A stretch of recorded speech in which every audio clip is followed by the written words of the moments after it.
Hi guys, and welcome back to my channel. I'm super excited about today's video. We're going to be working on the split jump, so I'm just going to be sharing some tips and tricks that will hopefully help you. And yeah, so if you're ready, let's go.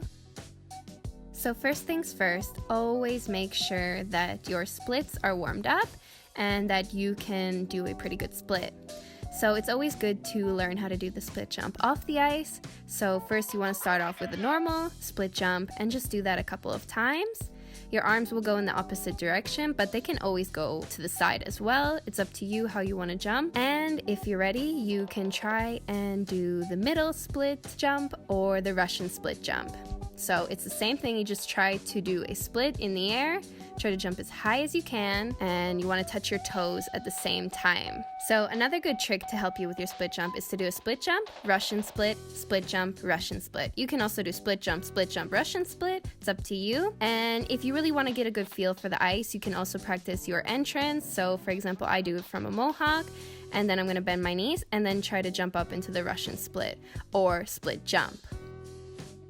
So once we're comfortable off the ice, it's time to go on the ice. So we're gonna do almost kind of like a flip. So we're gonna do a mohawk. We're gonna jump from the right leg, touch down on the left leg after a half turn, and then go back right onto the right leg, like so.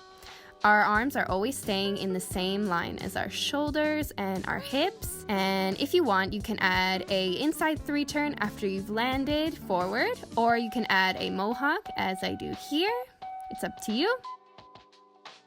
So before we prepare for the split jump, we want to get that good feel. So a good exercise is to kind of prepare for it on the board. So you're gonna like dig the toe in, kick the leg up, and then kick the back leg up as high as you can.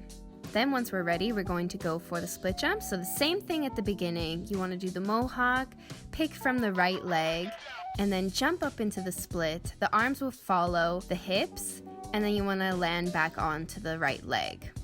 So as you see here, we are doing the mohawk, split jump, landing onto the left leg and then the right leg. And then you can add a 3 turn, or you can add a mohawk at the end. It's up to you, but always make sure that you end with a nice exit. So the Russian split jump is exactly the same as the forward split jump. You just want to open your legs as you're jumping like a middle split, and you want your hands to touch your toes. Your body can be a little bit forward. As you get more flexible, it can stay up straight, and the ending is exactly the same. You can do it however you want. So I hope you guys liked that video. Please don't forget to comment, like, and subscribe. And also don't forget to press that bell button so you're notified whenever I post a new video. If you also want to be updated on my daily life, then please follow me at my Instagram, sofa.bar. So until next time, guys, bye!